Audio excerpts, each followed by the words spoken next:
going to be recorded. So we are recording this session, and so if for some reason you don't want to be on camera or anything, you can shut yourself off camera. There's going to be 3 codes during the program, so be sure to write them down and submit them in your attendance form. You can submit the attendance form and the evaluation after the program. Please send both, and then be a little patient. I'll try and get the forms out to you next week. You can send them directly to me, barbara@rocklandbar.org. And you see, just to mention some upcoming events, we have the 9th Judicial District Access to Justice Program is hosting a session on Beit Din and matrimonial law. That will be in person in Montebello, that we're not organizing, but just letting you know about. On September 29th, we will be doing an in-person session on crimmigration, which is what criminal attorneys should know about immigration law. And then don't forget that we have our annual dinner celebrating our 130th anniversary on October 26th. So with that, I ask everybody to mute themselves unless it's their turn to speak. You can be on camera or off camera if you want. And I think questions are accepted throughout the program. Is that right? Yes. So, let them know if you have a question to ask, or put it in the chat. And with that, I will turn it over to Aimee Pollak, who is organizing this, to introduce the speakers. Thank you. Great. Thank you so much. So I'm Aimee Pollak. I am the court attorney for Keith Cornell, the surrogate. And along with the Surrogates Court Committee at the Bar Association, we decided to organize hopefully a series of classes that review how to fill out various petitions and forms that are necessary for surrogate court practice. Since in surrogate court, it's very different than in other forms of practice. We actually review your filings before they're accepted. So we're trying to help attorneys get accepted on the first go. So let me introduce our two main speakers today. We have Lawrence, also known as Larry Codispoti, who is the head of his firm's wealth management practice, and he focuses on sophisticated estate planning, business succession planning, and estate and trust administration for high net worth individuals. He's a past president of the Bar Association and also of the Historical Society of Rockland County, and was educated at Washington and Lee University School of Law. And then our other presenter today is Lynne Hilowitz, who has been practicing law in New York since 1981. She's a graduate of Cardozo School of Law at Yeshiva University. And she also is focused on estate planning, estate taxation, probate, and litigation regarding trust and estate matters. Ms. Hilowitz is also a former president of the Rockland County Bar Association and continues to serve as the chair of the Surrogate Court and Estate Planning Committee. So those are our two super experienced teachers today. We're going to go step by step through filling out an administration petition.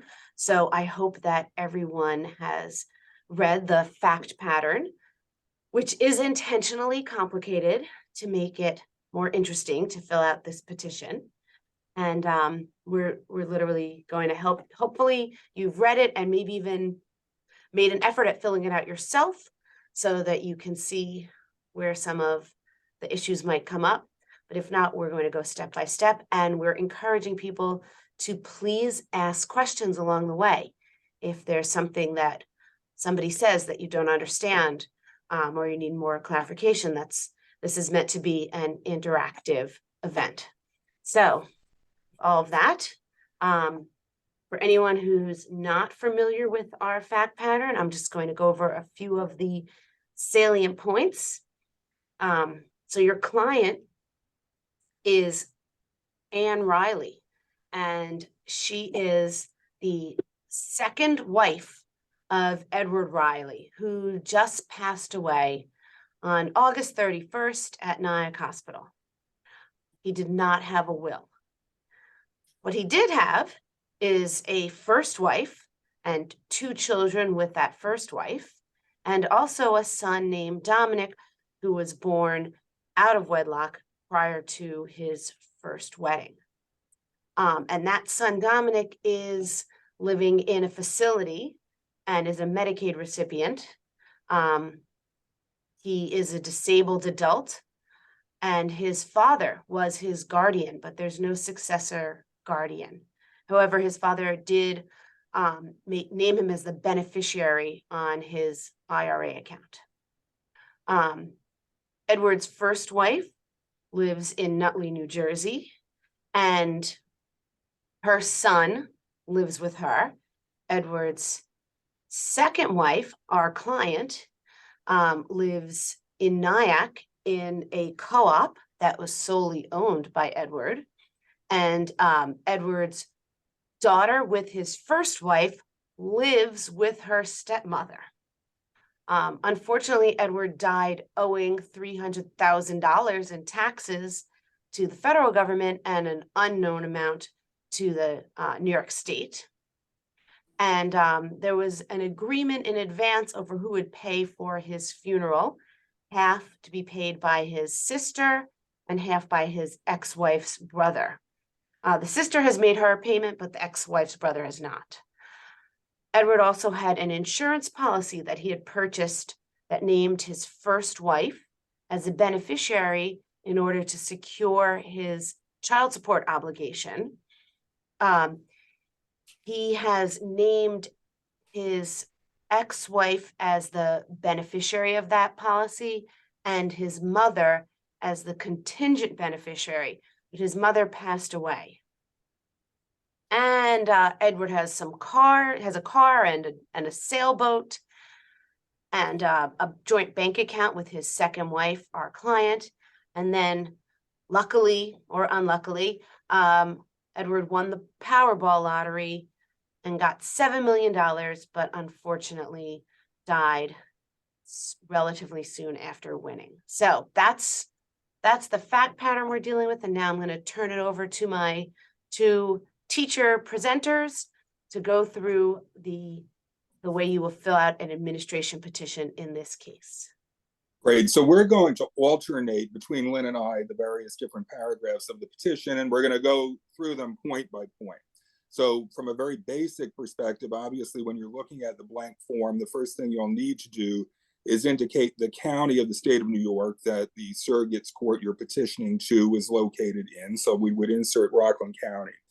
And then in the caption under administration proceeding, where we're listing the estate of the particular individual, the first name to always be listed is the name of the decedent as it actually appears on the certified death certificate. So make certain that that first name is the name that appears exactly as it's reported on the death certificate.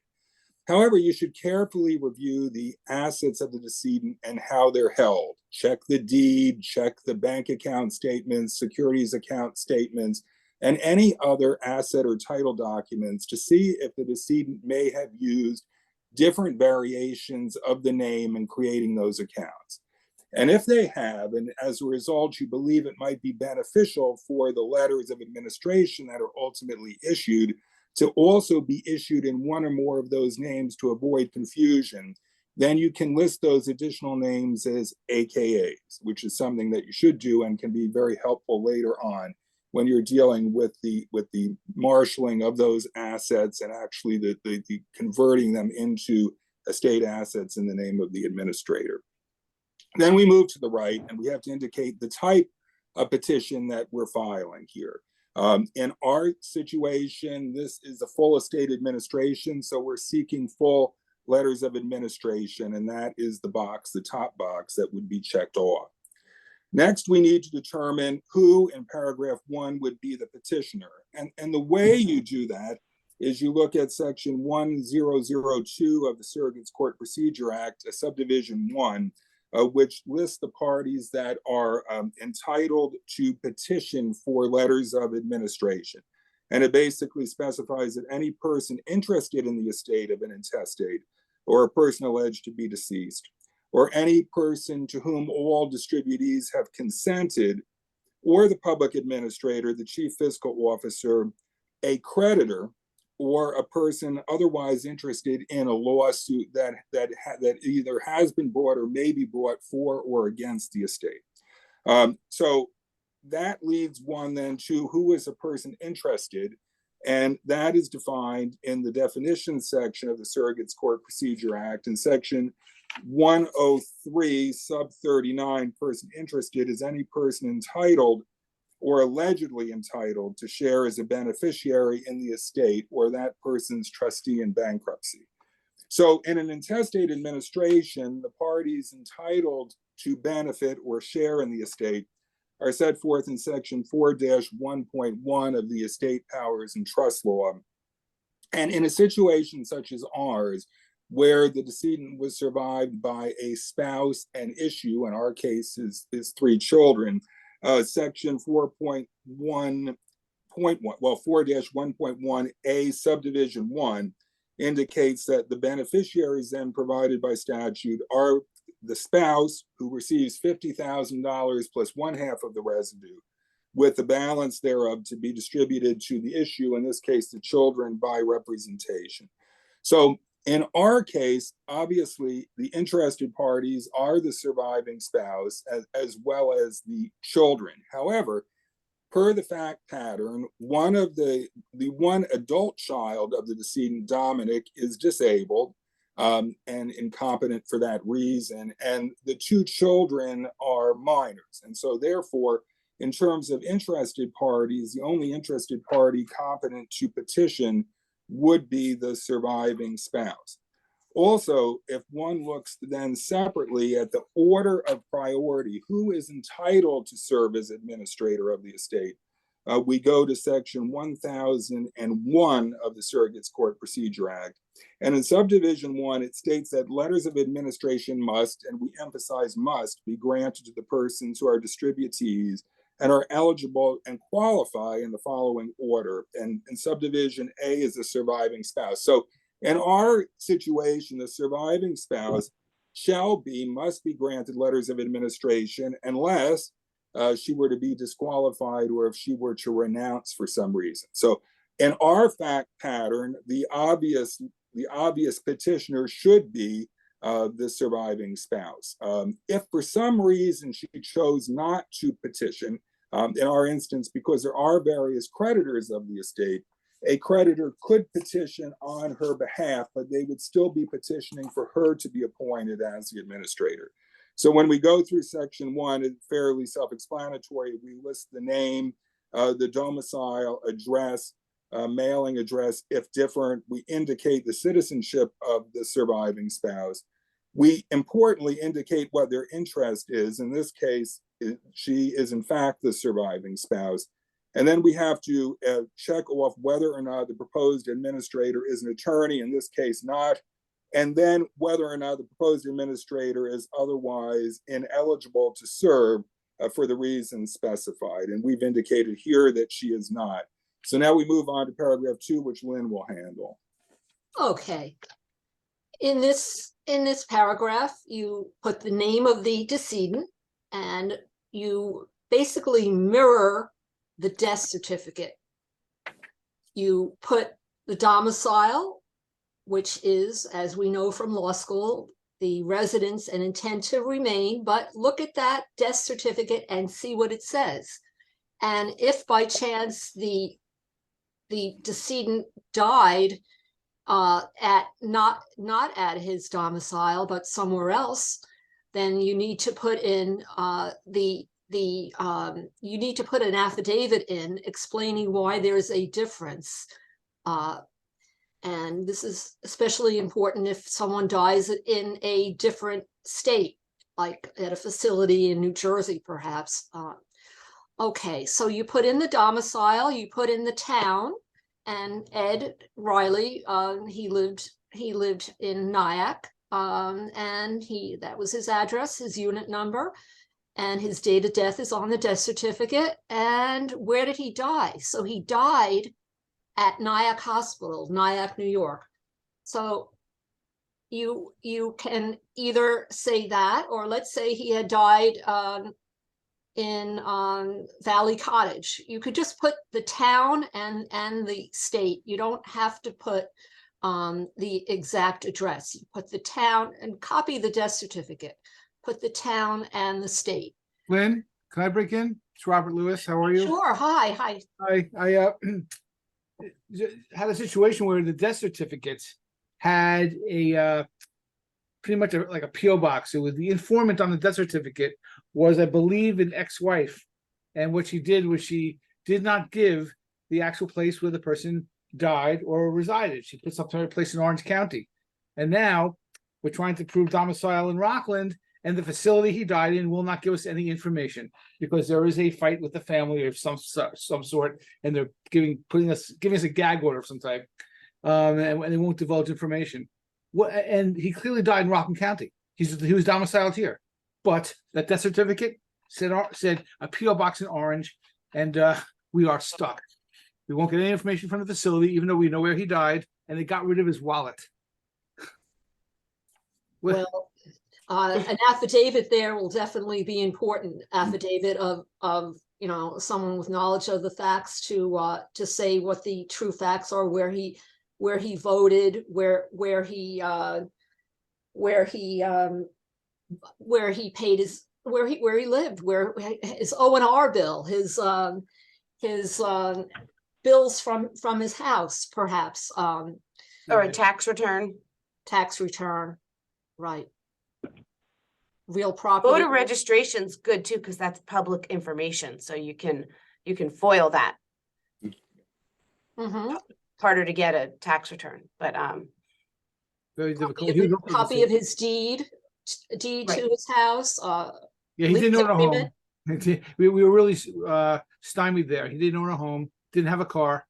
He was in a the NAC rehabilitation facility on Christian Herald, and he was there. And apparently they tossed his wallet, and not knowing that we need that information. Okay. So we really have a problem here.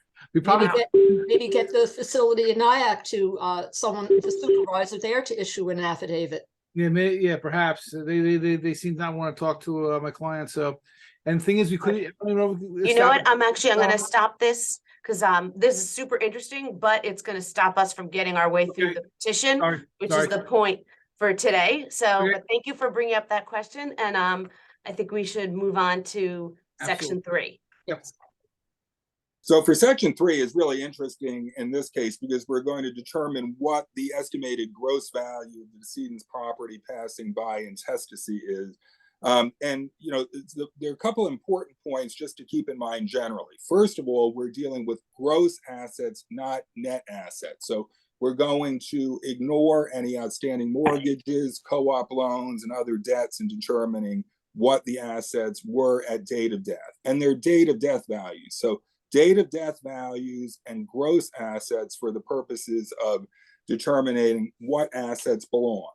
And of course, importantly, only assets owned in the decedent's individual name alone are included for this purpose. So to the extent that testamentary substitutes were utilized, whether they be joint accounts, beneficiary designations, payable on death designations, etc., those assets are not included. So we're including only assets that were held in the decedent's name alone. So if we go through the sort of the fact pattern and we look at the various different assets that were held by the decedent, the first one that's listed is the IRA in Edward's name, but he had named his son Dominic as a beneficiary directly. So that asset is excluded. The next one, which is interesting, is the life insurance policy that had been purchased in 2008, in which he named his ex-wife Patricia the beneficiary and his mother as the contingent beneficiary. There was a subsequent divorce between the parties, and after the divorce, or as part of the divorce, the divorce agreement and the judgment of divorce provided that Edward would maintain a life insurance policy in the same amount, but naming Patricia as a trustee to secure Edward's payment of child support, not requiring that she be named as the direct beneficiary. So in this fact pattern, because the parties divorced after the time the original life insurance policy was purchased, pursuant to section 5-1.4a of the States Powers and Trust Law, life insurance beneficiary designations in that situation are revoked. So the initial designation of the ex-wife as a life insurance primary beneficiary would be revoked. We would then flip down to the contingent beneficiary, who was the decedent's mother, but she predeceased the decedent. So at the time of the date of death, there actually was no beneficiary of this policy, making it an asset of the estate. So the first asset that's included is the $1.8 million life insurance policy. One of the things we'll get to a little bit later is the fact that the breach by the decedent of the judgment of divorce does give rise to a claim, and that will be discussed later on. The next asset is a solely owned cooperative apartment in Nyack, and of course that's solely owned, so the full date of death value at $325,000 would be included. Edward, in his own name alone, also owned a 2021 Ford 150 worth $42,000. Now, this raises a very interesting issue as well, and sometimes misunderstood one, and that is there's another section of the Estates Powers and Trust Law, section 5-3.1, which is the family exemption section. And there are certain assets held by the decedent that are considered to be exempt assets and not estate assets and not included in the value of the estate. And one of those, pursuant to subdivision 5 of that section, are automobiles up to a value of $25,000. So in this situation, only $17,000 of the total $42,000 would be included in calculating the total estate, because the surviving spouse is entitled to the first $25,000. The entire value of the Cape Dory sailboat is included in the date of death calculation. The joint account that he held at Cityline Bank with his current wife, or the wife at time of death, Anne Riley, of course, would not be included because that is a joint account and a testamentary substitute. And then most importantly, Edward had won that Powerball lottery, and he had deposited the $7 million proceeds in a bank account in his own name alone at JP Morgan Chase. That would be included, but again, there's a family exemption amount of $25,000 that passes to the surviving spouse under section 5-3.1 subdivision 6 of the Estate Powers and Trust Law. So we would net that out and add $6,975,000. When one includes all of those together, then the total of the assets that are included are personal property items of $9,124,500. There were no real property assets owned by the decedent at date of death because, as we all know, cooperative apartments in the state of New York are personal property and not real property. And then finally, in subdivision D, if there were any lawsuits either pending or anticipated involving the decedent, the information regarding those lawsuits would be listed in D, even if they have not yet been filed, but they are expected to be filed, or a belief that a cause of action exists. In this case, the fact pattern does not indicate any, so we have put in none. And then that sends us to section 4. And I'll just chime in that section D is where people would, where the person filling out the form would include any information about a lawsuit. Usually they're pain and suffering wrongful death lawsuits, often against nursing homes, though occasionally against other entities. Sometimes there's been a car accident. So even if it, like Larry said, if it hasn't been filed yet, you still include it in that section. I'm Okay. going to interrupt for a second and just give you the first code. So the first code you can see on the screen is cash, C-A-S-H. Try and make it somewhat relevant, right? It's cash, C-A-S-H. So be sure to include that on your form. Thank you. Okay, now paragraph 4, practice tips. This is where you say that the decedent died without a will. And before saying that, you want to make sure you question your client, Anne Riley, and you ask her to look all over the decedent's residence for a will in any safe deposit box that decedent might have had, and so if the safe deposit box was only in the decedent's name, then you may need an order from the surrogate's court to open that safe deposit box, because oftentimes, although I don't advise people to do that, unless someone has access to it or it's in the name of a corporation, which is another idea, I don't advise people to put their wills in a safe deposit box, because for this very reason, it might necessitate getting an order from the surrogate's court to just open the box. So you might want to publish a notice in the Rockland County Bar newsletter asking if anyone had done a will for the decedent. You may want to have inquiry made of any attorneys that the decedent had come to during his lifetime to see if any of them did a will, and make an effort to really see if there is a will of the decedent. Thank you. Larry? Lynn, So I'm sorry, it's Eileen Horan. If I could just add, you didn't say they should always check with the court. The will may have been filed here for safekeeping during the Yes. testator's lifetime.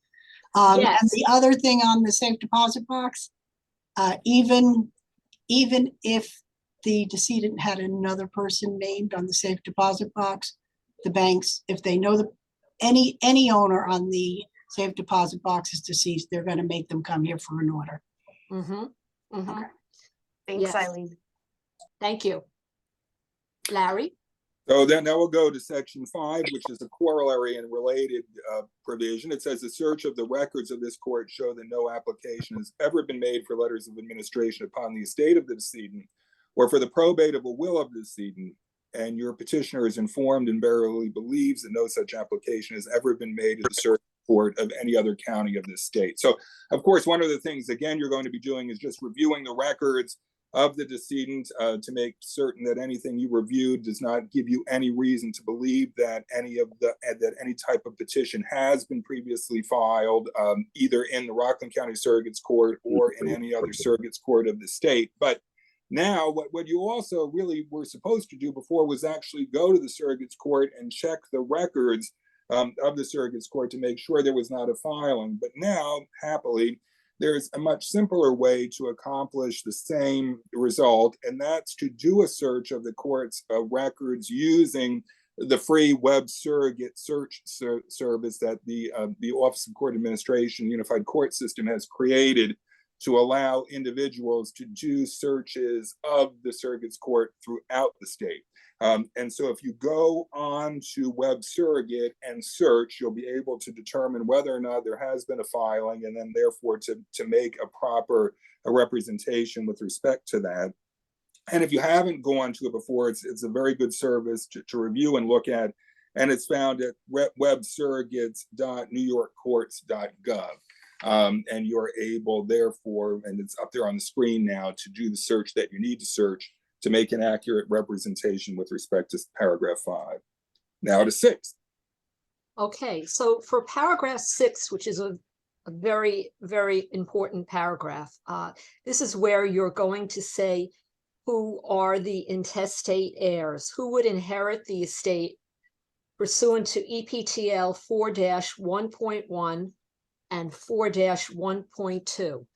Those two statutes are vital to know by any estate practitioner, and basically the 4-1.1, if a decedent is survived by a spouse and issue, then 50,000 and 1/2 of the residue goes to the spouse, and the balance thereof to the issue by representation. An issue, as we know, means grandchildren if there was a predeceased child. So it's by representation.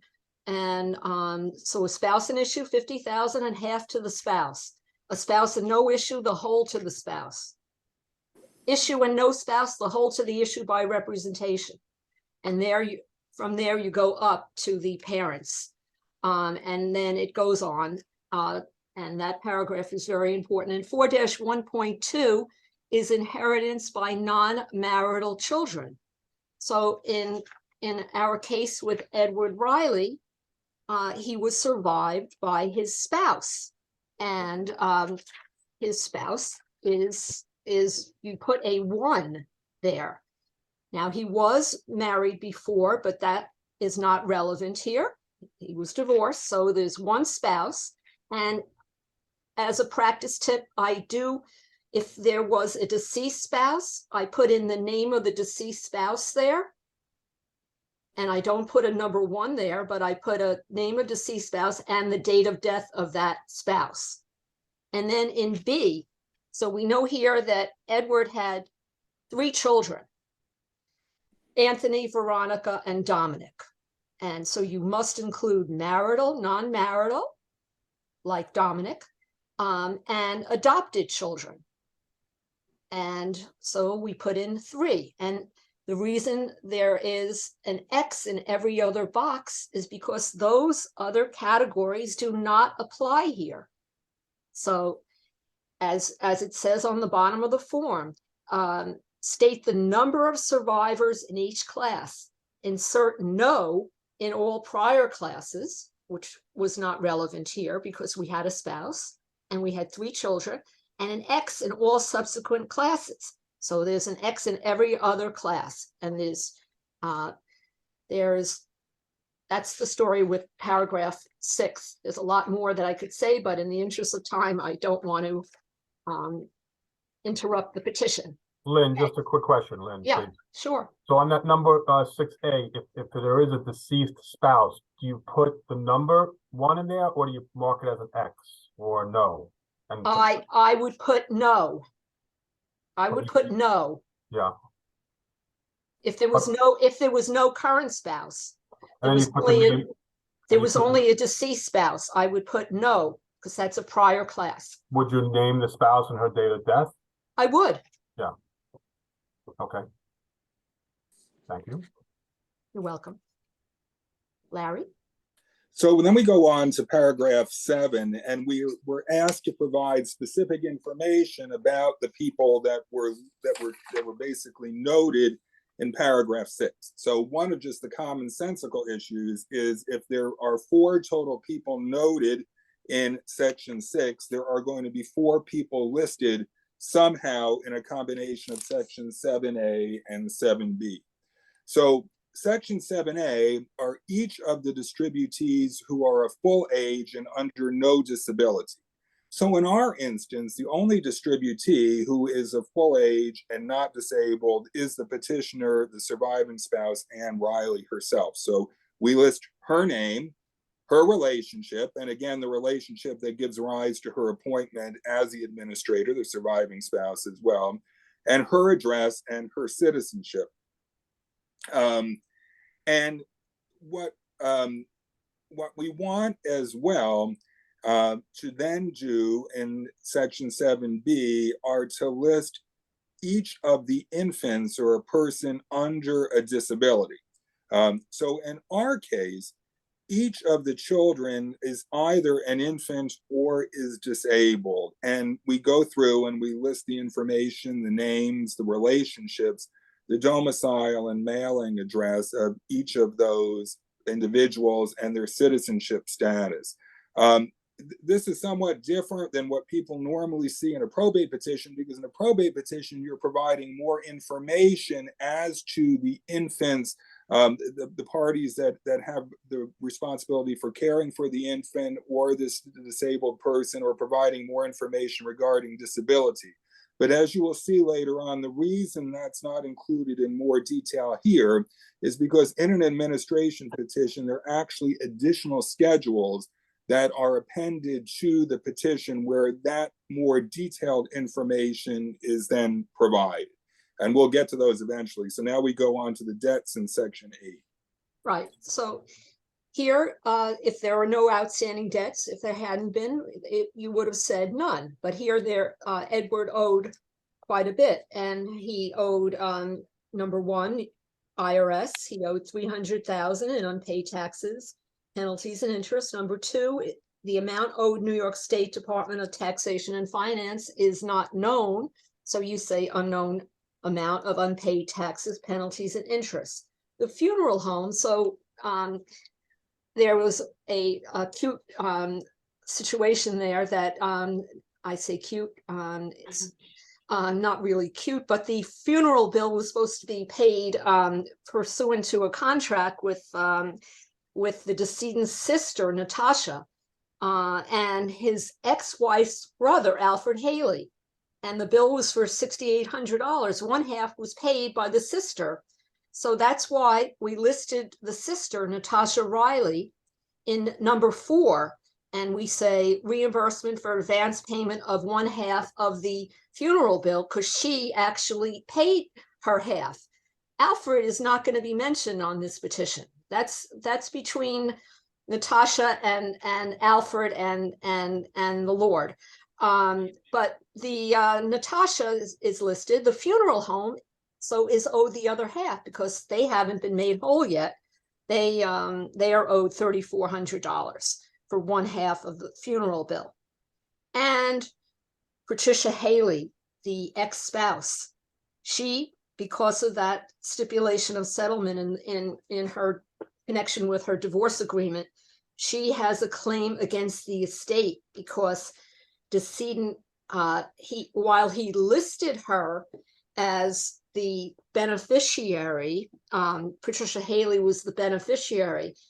We know that section 5-1.4 of the EPTL deals with the revocatory effect of divorce, and any naming of a spouse as a beneficiary will be terminated by that divorce unless there is a will, which of course we don't have here, which reiterates that the ex-spouse is supposed to be the beneficiary of that policy, and that is done in a will, but there's nothing like that here. So she, because of the revocatory effect of divorce on beneficiary designations and also wills, if a will was done, which it wasn't here, but if it was, she'd be cut off as the executor. She'd be cut off from fiduciary status, and she'd be cut off from from being a beneficiary because of that nasty divorce, that divorce thing. Okay, and so anyway, she is named here as a creditor because she has a claim against the estate. So the creditors, when you're doing an administration, you may get all kinds of notices from creditors, and they could file claims against the estate. The court knows about that, and you never want to lie to the court anyway, but you want to put them in, and knowing you're going to have to probably post a bond if there are debts, and so that's the story with 8.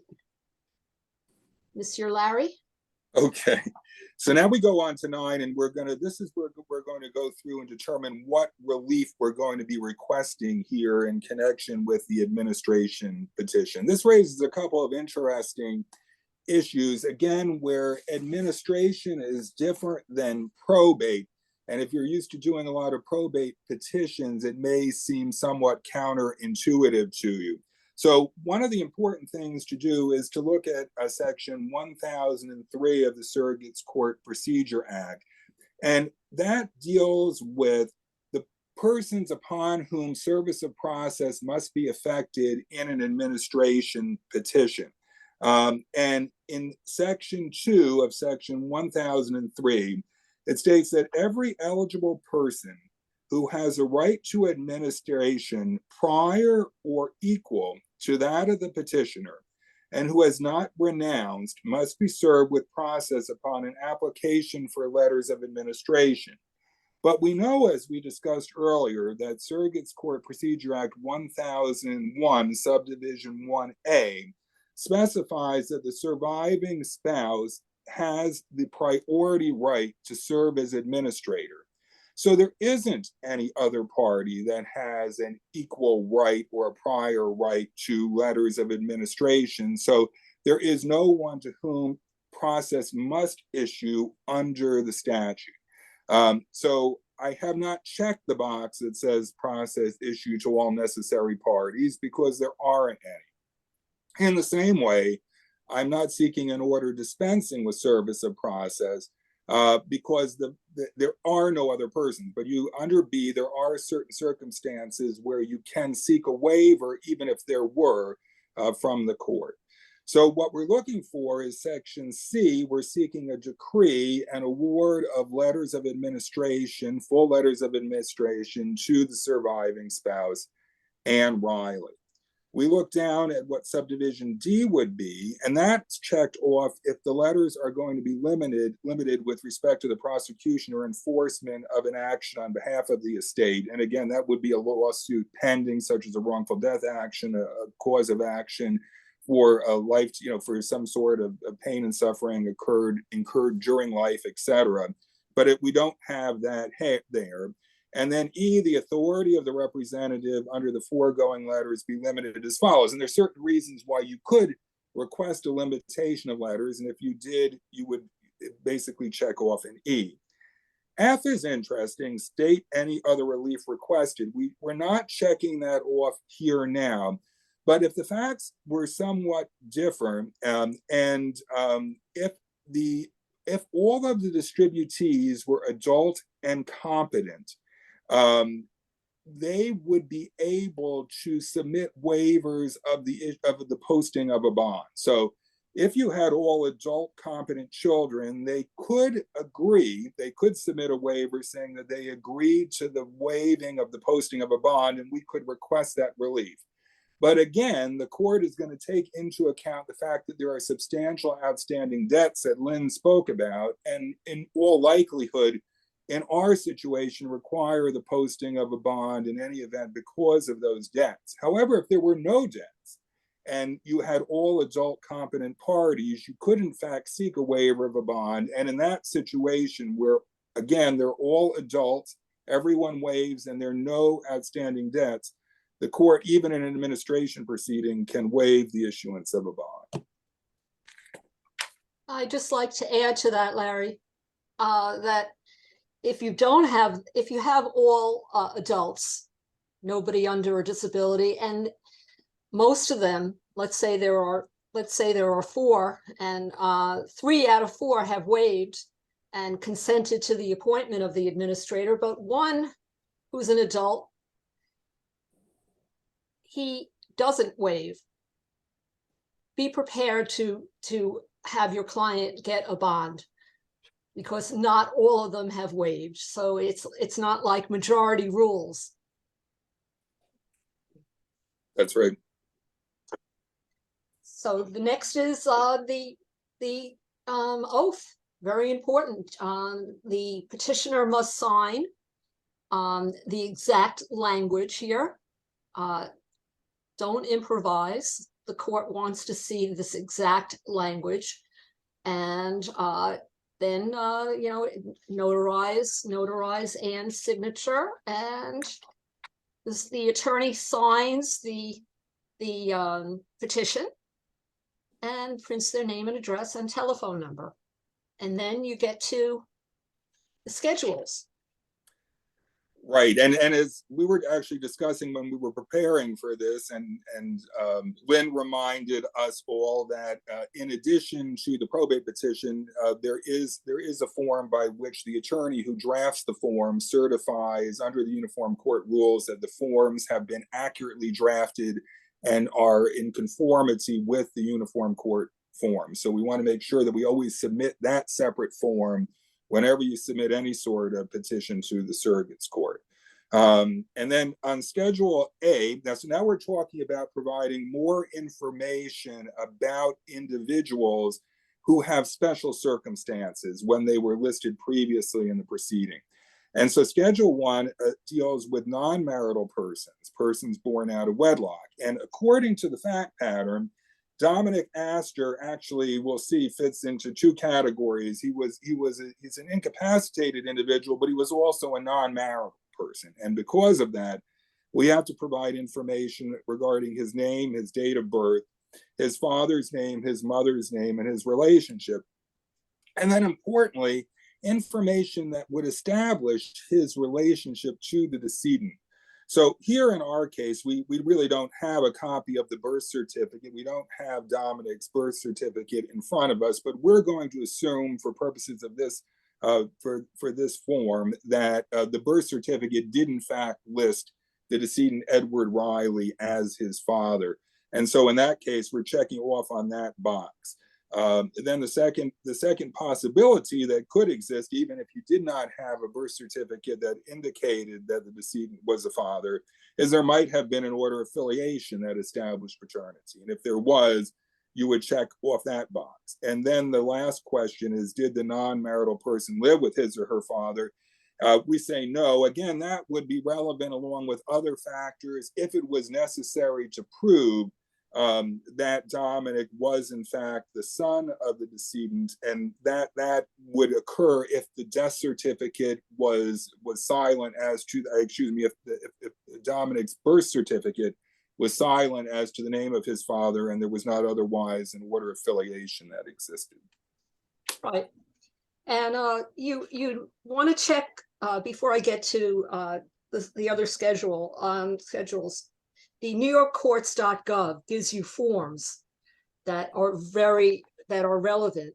For instance, a family tree by a disinterested person to show who the heirs at law are, and you have that notarized and you submit that to the court. They're most definitely going to ask you for one of those. And NewYorkCourts.gov has other forms that would be necessary. What we also, very important, is, well, you're going to e-file your administration petition, and then you are going to bring in or mail into the surrogates court the original death certificate, and then you're going to want to, when you have done your e-filing, you have the receipt for e-filing the administration petition. You want to mention that in your accompanying letter when you file the death certificate.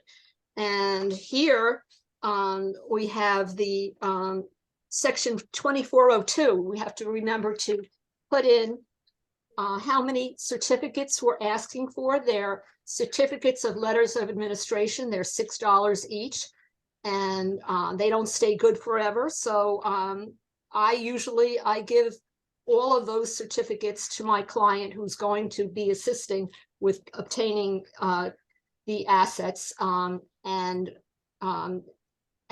they get stale. I think it may be 6 months, but the filing fee is listed in section 2402 of the Surrogates Court Procedure Act, and here it's the maximum, so it's $1,250. And the court wants you to pay that.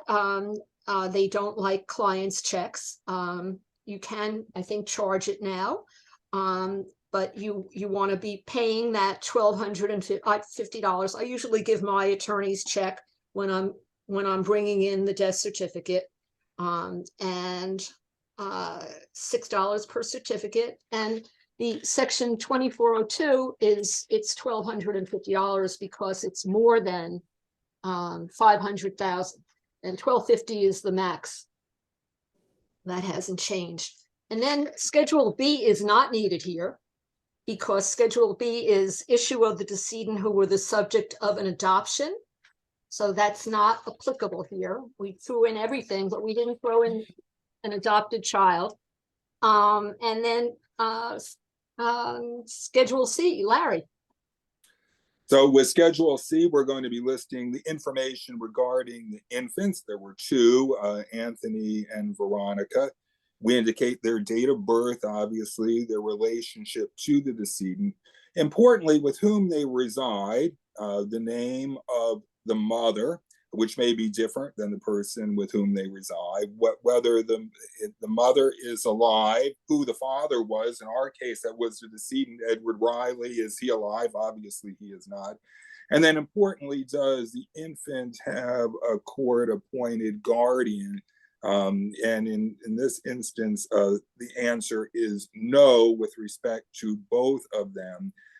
That is going to be important later on because ultimately the children are going to be entitled to share, as Lynn was discussing earlier, a half of the residuary estate is going to be divided 1/3 amongst each of the children. So these children are going to need to have guardians appointed for them in order to receive their distribution. So their own parent or person in whose care they reside and who has authority to basically make a separate application for appointment as guardian will need to do that. And that's something that should probably be done sooner rather than later. So we're not scrambling with a guardianship proceeding when we reach the end of a state administration and are therefore stymied in making distributions, because in this case as well, because their beneficiaries include minor persons and persons under an incapacity. In the end, a formal judicial accounting proceeding is going to be required because the infants and the incapacitated person cannot release the petitioner, Anne Riley, as administrator for her actions as administrator of the estate. So this is one of those situations where a judicial accounting proceeding cannot be avoided. And it's also one of the reasons when it just, thinking about it again, it's the reason why we always tell all of our clients, you need a will, you always need a will. Well, why do you need a will in a situation like this? The decedent was survived by his spouse. If he had left his entire estate to his surviving spouse, we wouldn't be dealing with the issues of the requirement for a guardianship.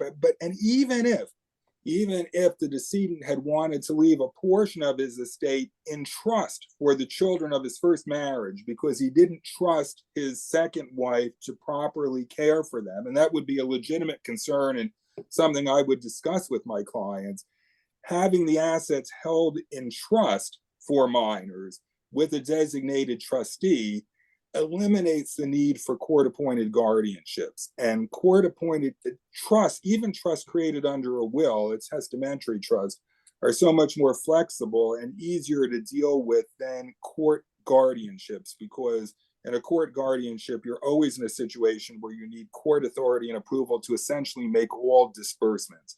And it puts you at a great disadvantage to a trust. So we always want to make sure that minors are provided for in wills with trust, so that we're not defaulting into a guardianship situation such as we would have here. So then we go to D, Lynn. Okay, and I'd also just like to mention there that the guardian ad litem will not be needed here for the children or the person under disability, because this is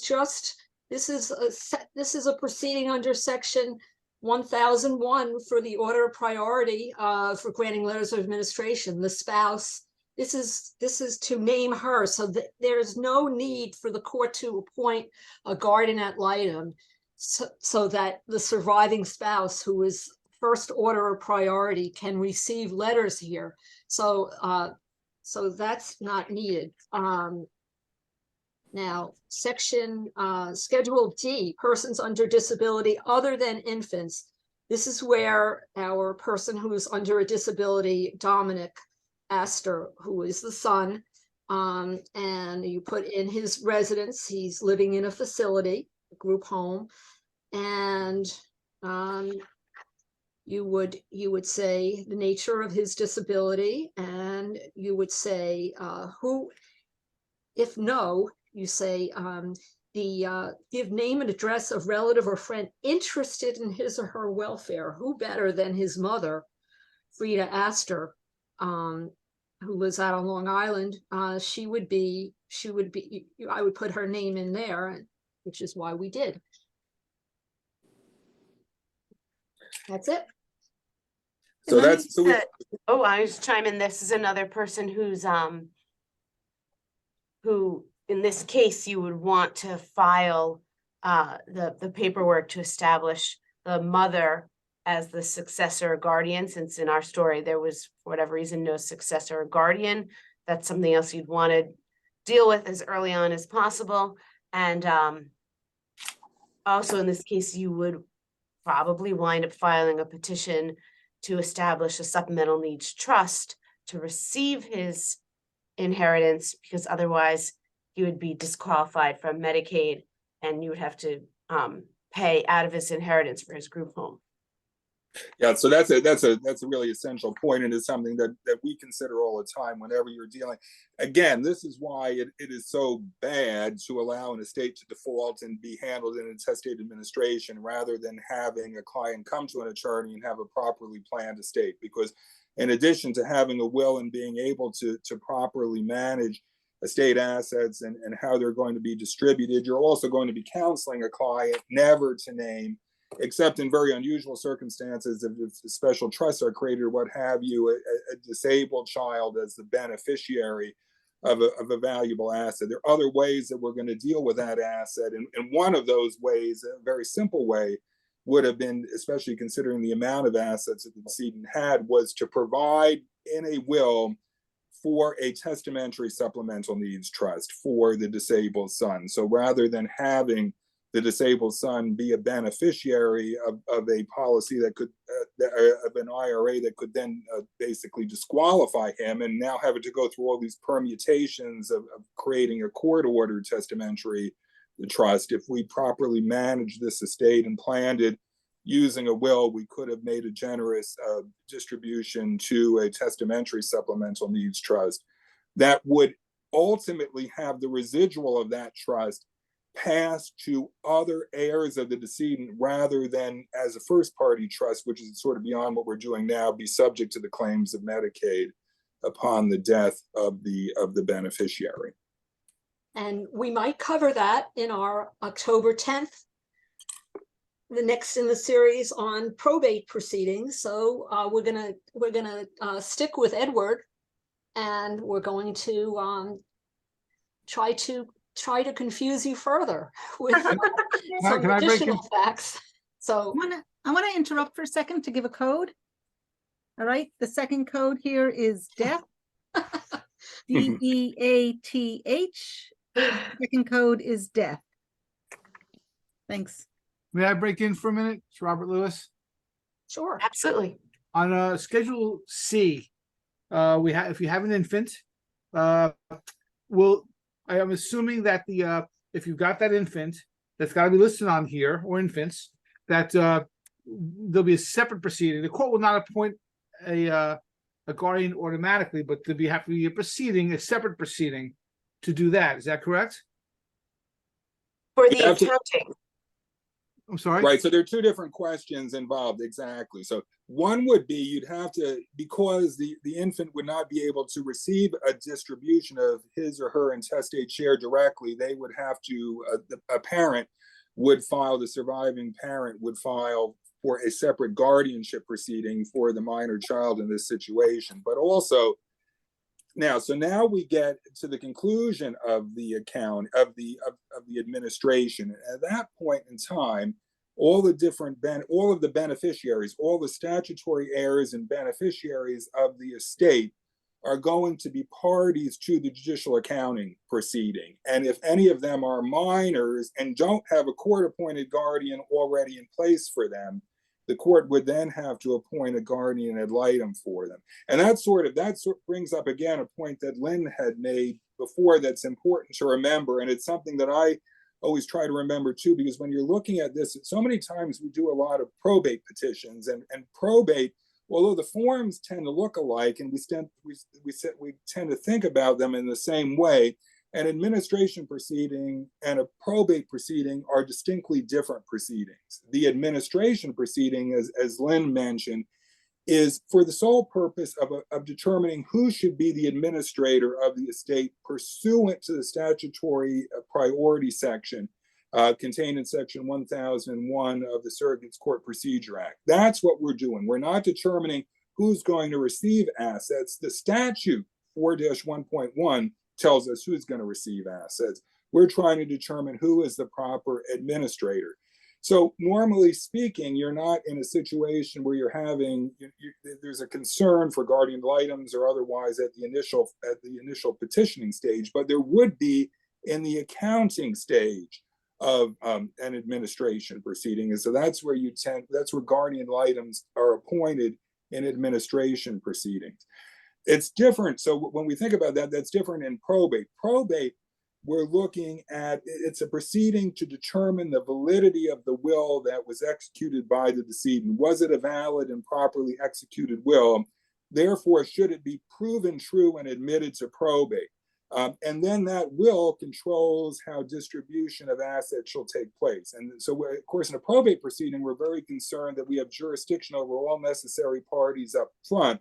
So that's why in a probate proceeding, all distributees are required to receive process or waive process at the outset. Whereas here, in an administration proceeding, even if you had adult children who would be distributees, because they are second in priority on letters of administration, they would not need to waive process or be served with process in this administration proceeding at the initial phase as to who's appointed administrator, whereas all distributees in a probate proceeding are required to be served with process. And sometimes that can be a confusing point as well. Why don't we need to get a waiver from the adult children? Why don't we need to do a citation? That's why, because you're looking at the priority section. But if the parties entitled to be the administrator are of equal priority, so if you were just survived by children and they were adult competent, which is often the case in an administration proceeding, you might have 2 or 3 adult competent children and there was no will and the parent didn't have the will because they said, well, I would just be leaving it to my kids equally anyway. Then those, because they're all of equal priority, they normally have to get together and determine if one or more of them will petition. And those who don't petition are going to have to sign waivers and renunciation forms because they would otherwise be entitled to serve. And if they don't, if they refuse, if 2 out of 3 say, we're going to petition, but one says, I don't want any part of that, and that one refuses to sign a waiver, then that one would be required to be cited. Mm-hmm. And this case is a pure example of why people need a will. I always tell people that think they don't have a lot of money. I don't have enough money to need a will. Well, you might win the lottery. I had one thing. Yes. Because we didn't mention notice of application at all. There is notice that goes to the distributees who are not eligible to be the administrator. They do have to get notice of application, and we send it to, it has to be sent to them unless they've signed a waiver, obviously. And if there are infants or persons under a disability, we send it to the parents. If the infant's over 14, we send it to them and the parent. So I just wanted to mention that because I don't think it was mentioned at all when we were going through the petition. They do get a notice. Thank you, Eileen. Thank you. Thank you very much. An important point, of course. Very. Did Ms. Silverstein give you another code number? We've had 2 so far. What was the second one? There were two codes. The first one Was cash, Chris. and the second one is death. Second one was what? Death, DEATH. Oh, thank you.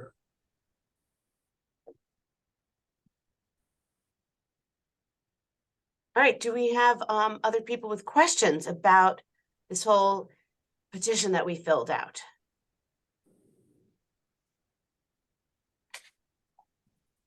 Let's not wait too long. Did we stun you into silence? All right, I have one question. Is there any circumstance where there might be a will, but there may be an election not to probate that will and just proceed under intestacy? Can that be done? Is there an obligation? And is there a circumstance where one might want to do that? There's an obligation to submit any will of the decedent to the court. Absolutely. And anyone who withholds a will and is, I think, could be subject to criminal penalties if they purposely withhold a will. Right, I would agree with that, because Section 4 clearly is an affirmative representation to that effect, and the attorney, again, is signing the document pursuant to Part 130. So it would be a fraud not only by the petitioner but on behalf of the attorney as well, that would be subject to sanction in that regard. The only case where I could see, you could, if you have a will that you know has not been validly executed, Right. that would be the only circumstance. But even then, you'd probably want to include some information about that in your administration petition and just say, you know, hey, we know this will's no good. It was, you know, it was written in crayon and it was signed with I don't know, a thumbprint or something. Well, you maybe could even sign with a thumbprint, but there are no witnesses. So you'd want to just acknowledge that it exists, but that you know it's not any good. And if you only see a copy of a will, you could probate a copy of a will, and there's all kinds of law in connection with that, where the will, where the original had been, was it in the decedent's possession? But you can probate a copy of a will, so that could definitely be better than having no will, and you'd have facts about why the original has gotten lost.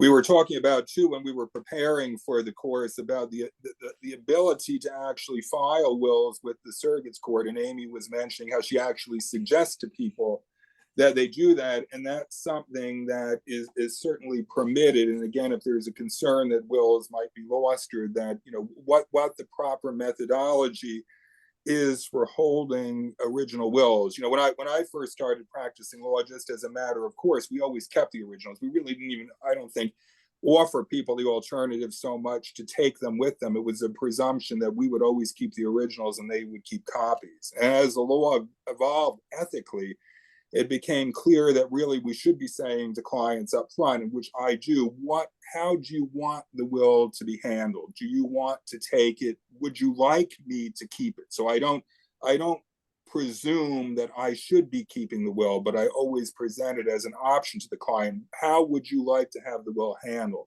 Having said that, I always make sure to advise clients that if they're going to hold on to the original, they need to hold that in a very safe place where people where their heirs, their named executor and what have you, know where it is. Don't put it into a safe deposit box that's going to be locked upon death. Keep it in a place that can be safe. But remember that if you take the original will and I have a copy, and that original cannot be found amongst your papers at the time of your death, and I have the copy, the very clear presumption under the law is that you revoke that will and it is destroyed. And even if I'm the attorney and you've never told me that you've destroyed that will, or I have no reason to believe it, that fact in and of itself will not allow a copy to be admitted. There are facts in addition to that which would allow a copy to be admitted. There could be, and I've had a situation like this myself, where there's subsequent evidence that the copy represented a true and valid will and the original couldn't be found for a explainable and legitimate reason. And I've been able to probate a will in Rockland County with respect to that, but you have to go through a very detailed and exhaustive fact-based search in order to establish that. So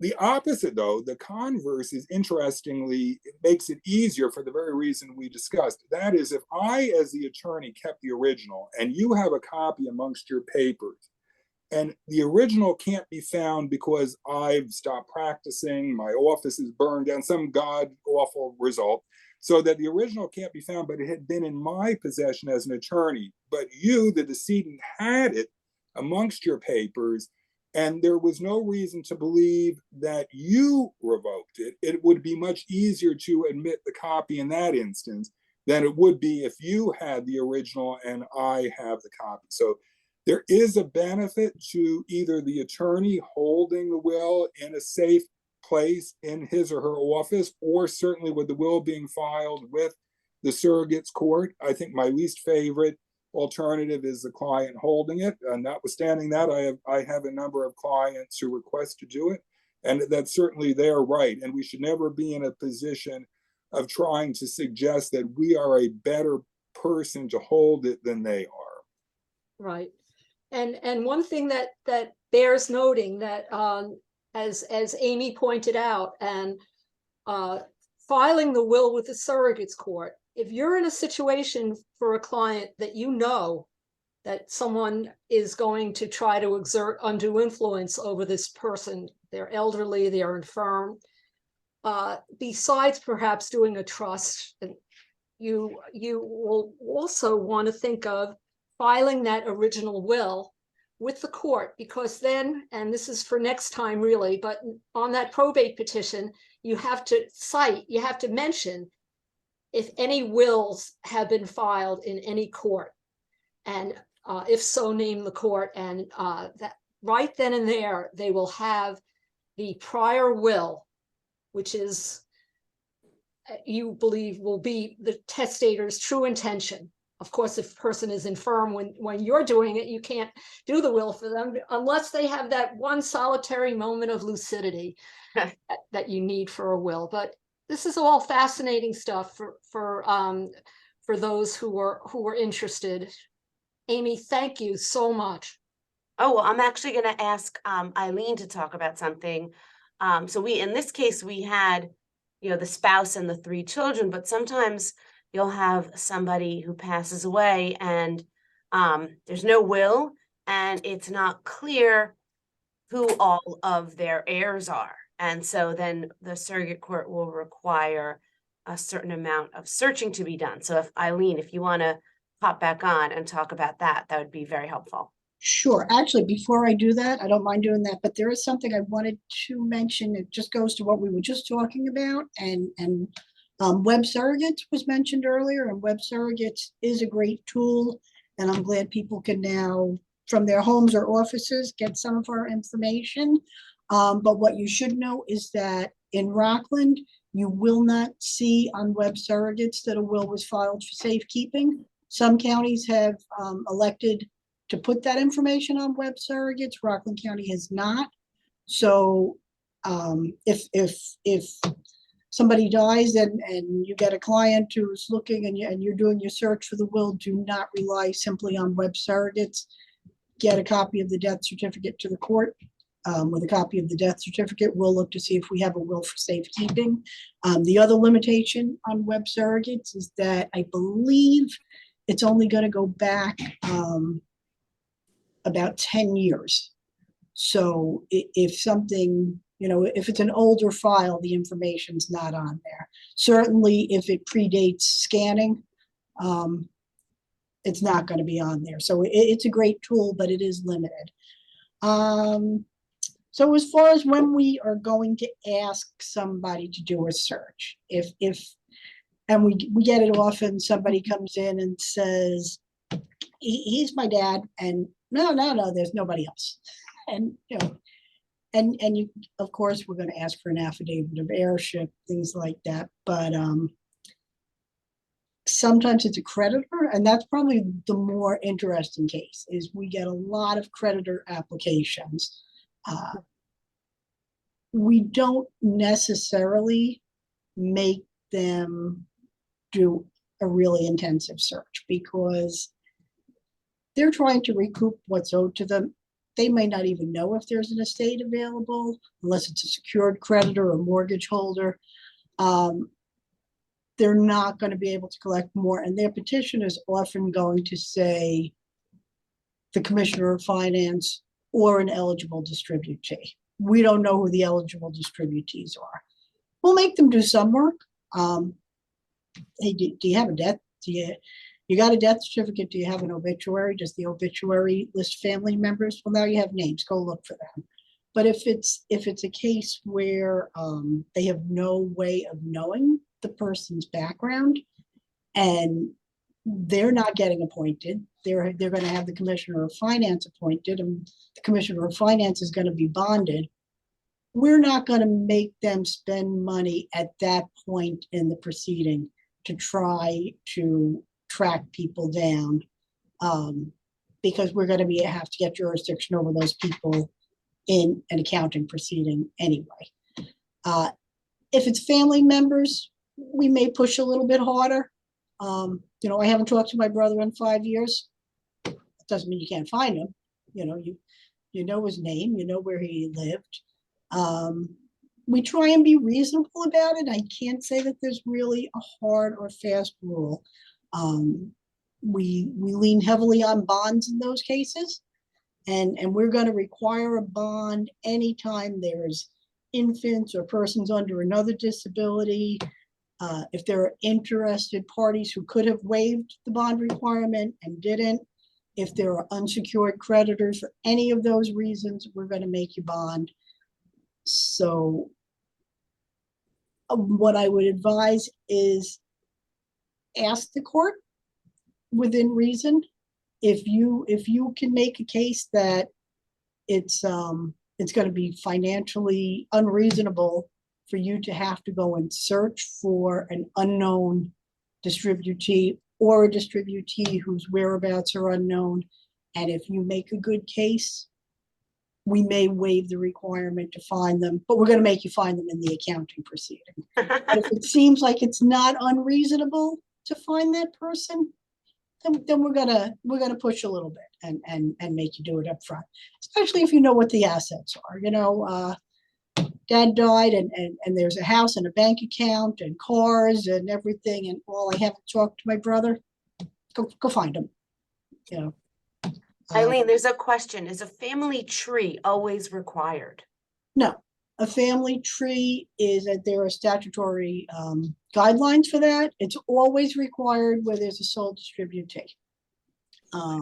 And then beyond that, it has to do with what the familial relationship is, and that's covered in statute.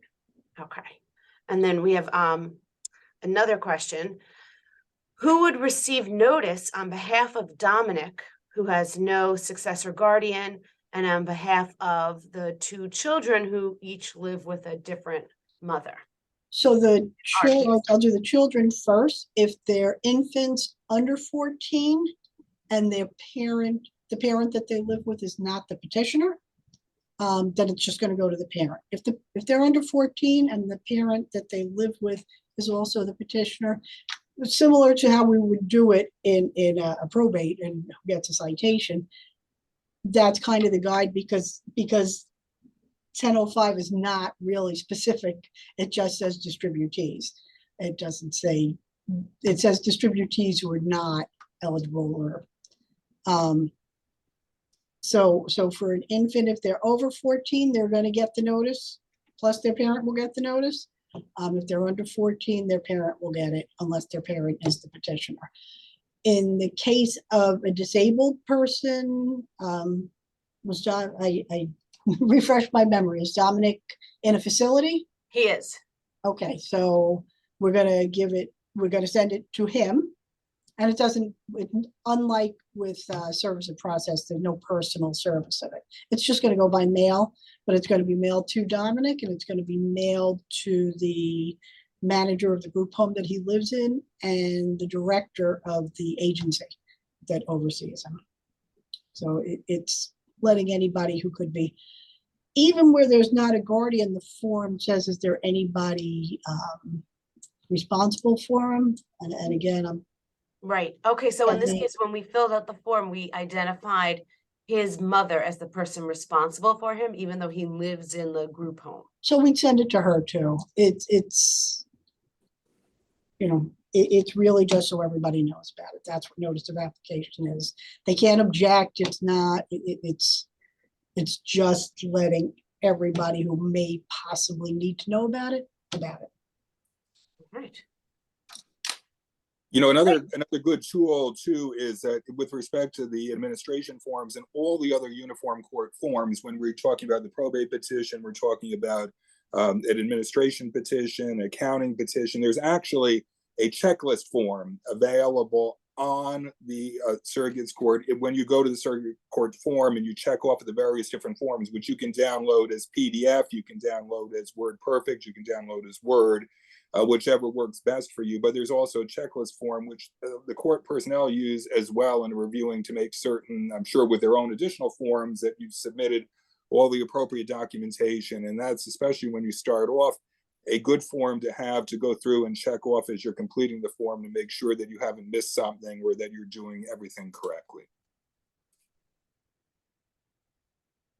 I have to add that I love using hot docs, which is New York State Bar Association forms, because then you can use those forms and the answers and use it for different proceedings.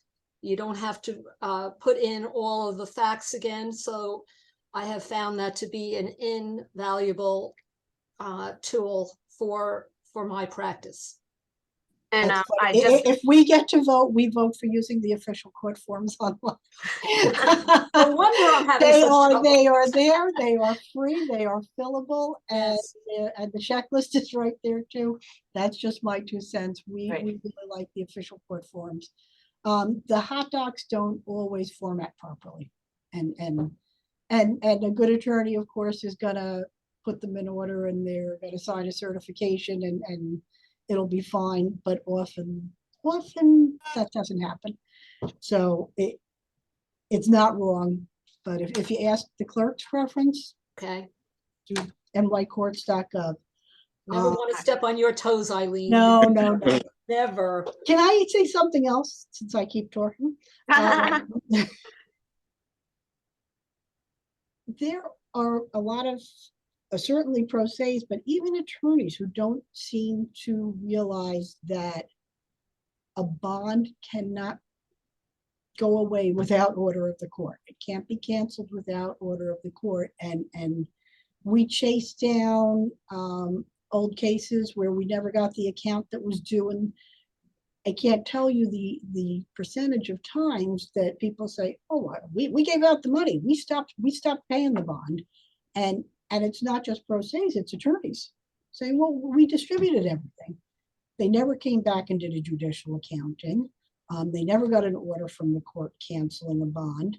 And we're still going to make them account, and they're going to be on the hook for, I mean, the bond company really shouldn't let them cancel. The bond companies don't even seem to understand their responsibility here. But when the court orders a bond, that bond is in place either until a judicial accounting is a decree issues in a judicial accounting proceeding, or if for some reason it becomes unnecessary. We've had it happen where they bonded because there were infants, and the infants were 16 and 17. And by the time everything's sorted out, they were over 18 and they were willing to sign a bond waiver. And then we canceled the bond without a judicial accounting proceeding. But normally speaking, if your client has been required to bond, stress to them that they have to maintain that bond. It's an administrative expense. They cannot close the estate, and they must file a judicial accounting with the court, because we're seeing a huge percentage of filers who don't seem to understand that concept. And the executor is liable on that estate until there is a judicial decree, releasing the executor. Well, So- the administrator may be and the bond company may be too. But Mhm. it becomes a lot of work for everybody if they don't do it right. Us to chase it down and start dragging people into court and issuing orders, and them to try and recreate everything sometimes years after. All right, well, it is 1:55, so I think it Is there- is time could to pop wrap in? up. Before we wrap up, let me just do the last code. The last code is will. Can you remember that? Because it's what Larry says you should all make sure your clients have. WILL, the last code is will. All So right. go ahead, Amy, and you can talk Well, about the next session. I hope this was helpful. Please, you're required to fill out the evaluation in order to get your CLE credit, but please also fill it out and tell us if this was a helpful style, if you were following what was going on, what we could do better next time.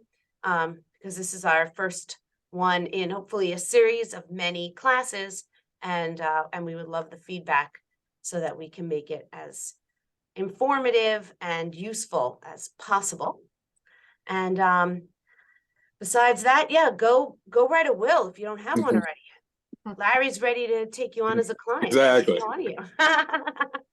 Speaking of Larry, I'd like to thank Larry for his help here, and I'd like to thank you again, Amy and Eileen and Barbara. We couldn't have done it without all of us. Right, I ditto that. Everyone, a real group effort. Excellent. All right. Thanks, and everyone go, have a great rest of your day. Hi, everybody. Hello. Thank you. All right. Bye. Right.